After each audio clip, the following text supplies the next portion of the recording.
Qual foi o primeiro conteúdo do Thiago que te impactou, Cris? Ai, tem muita coisa. Aquela que eu acabei de falar, né? Aquele vídeo que você fala. Repete qual vídeo.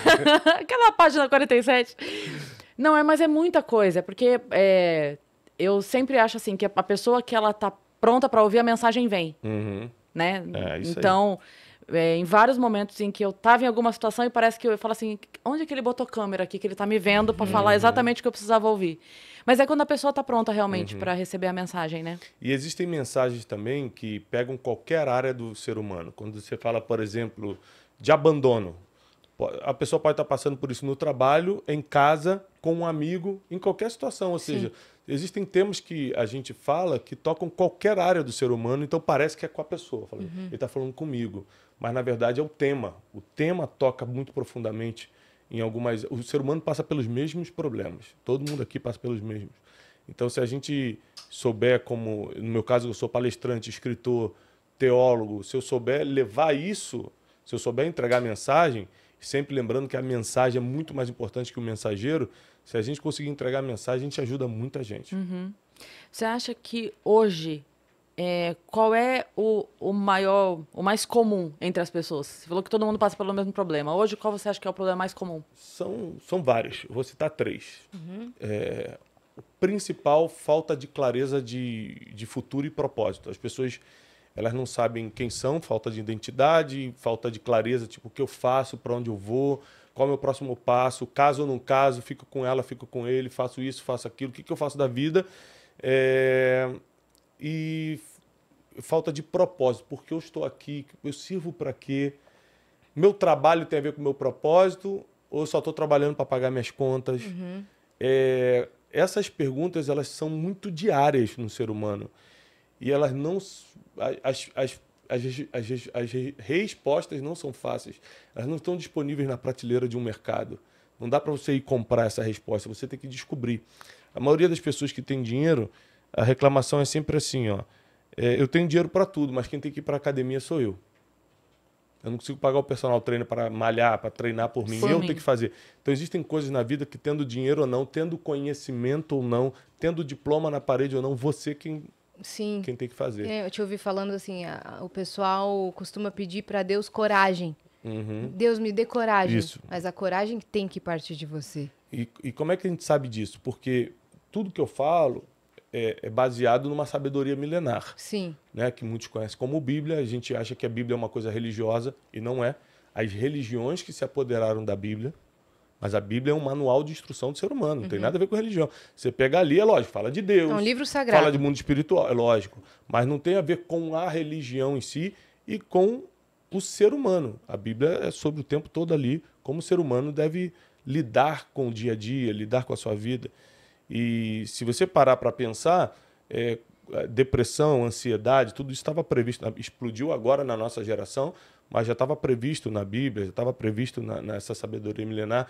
Então, questões como falta de identidade e propósito, segundo problema, abandono, que me escreve de gente, você tem milhões de seguidores nas redes sociais, meu marido prometeu, teve 2 filhos comigo, agora me largou, foi morar com outra, e não sei o quê. E abandono, meu pai nunca me quis, eu não fiz nada, eu não pedi para nascer, meu pai me abandonou. Ou seja, o abandono é uma questão muito séria para o ser humano, está previsto na Bíblia também.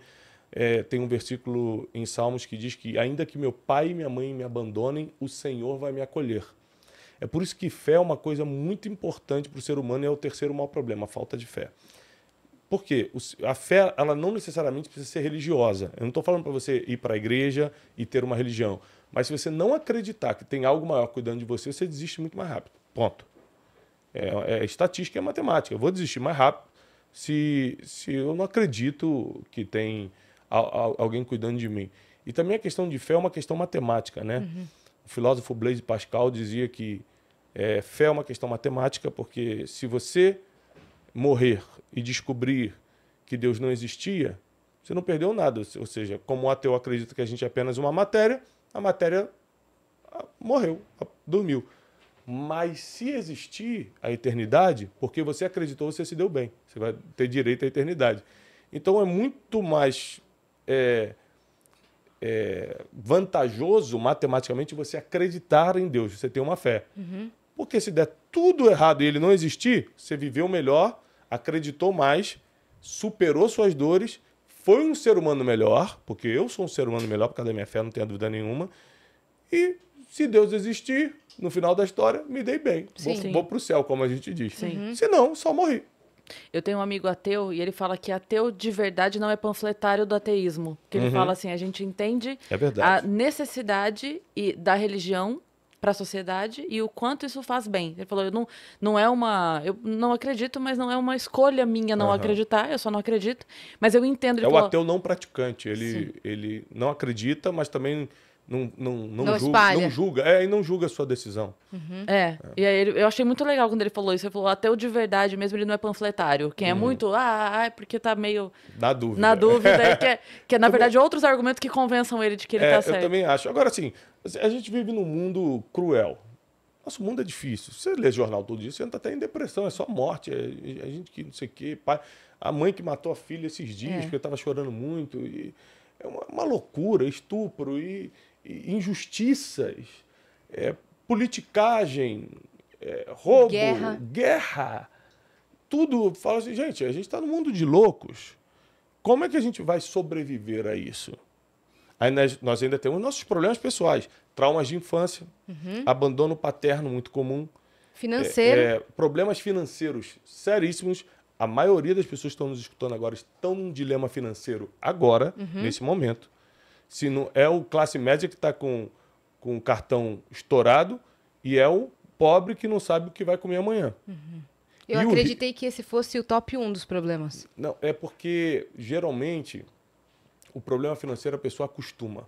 Isso é uma coisa terrível. É quando quando o problema vira já uma morfina. Ele te anestesia, você já não percebe. O problema financeiro, muitas vezes, para o brasileiro, já está anestesiado. Ele já leva como comum e geralmente, o problema emocional dói mais do que o financeiro. A traição, o abandono, os traumas de infância, a falta de paternidade, você ser injustiçado por alguém, ser caluniado por alguém, ser traído. Tudo isso dói muito mais, ou seja, é uma ferida que arde mais do que o problema financeiro. Apesar do problema financeiro, em termos quantitativos, ser muito maior do que qualquer outro problema no Brasil e no mundo. E pode ser um denominador comum ali entre todos esses problemas, tem um fundo financeiro, tudo. Ou o contrário. Às vezes, o seu problema financeiro começou com uma situação emocional. Sim. Né? Eu tenho um livro chamado Dinheiro Emocional, que eu explico sobre isso, que a forma como você vê o dinheiro, como você gasta seu dinheiro, como você interpreta, tem tudo a ver com as suas emoções que começaram desde a sua primeira infância, até os 7 anos, até depois do seu desenvolvimento para a fase adulta. Você começou, através das emoções, a formatar o que é dinheiro para você. Então, tem gente que ganha dinheiro e coloca na rua no outro dia, porque para ele, dinheiro, inconscientemente, dinheiro é uma coisa errada, dinheiro é pecado, dinheiro é uma coisa que vai acabar mesmo, então já vou gastar agora. Ele não consegue nunca criar uma consciência positiva financeira. Então, o problema do ser humano, geralmente, o leva a um sofrimento que só a fé vai resolver. Problema financeiro, problema emocional, problema conjugal, problema com filhos. Ou seja, eu tenho 4 filhos, não existe maior problema do que você ter que lidar com uma situação difícil com o teu filho. Porque quando a dor é contigo, é uma coisa. Quando é com teu filho, pais e mães que estão nos assistindo agora sabem que é outro. Então, você precisa estar bem para poder cuidar dos outros. E a maioria das pessoas tiveram filho, até mesmo antes de uma idade básica, mínima, para poder cuidar dessa criança. Então, você imagina que tem gente que não tem preparo emocional, nem financeiro, nem espiritual, nem familiar, e já colocou mais gente no mundo. Então, a gente está vivendo uma pandemia mental, emocional e também de valores muito grande no mundo. E o mundo está dando certo. Eu tenho um livro que se chama Princípios Milenários. Eu falo, o mundo está dando certo há milênios por causa de princípios bases. Se quebrar os princípios bases, não tem como ficar de pé. A gente está aqui como sociedade há talvez 6.000 anos provando que os princípios precisam ser levados a sério. E não estou falando princípios morais, estou falando princípios fundamentais. Da sociedade. Para a sobrevivência do ser humano. Sim. Exatamente.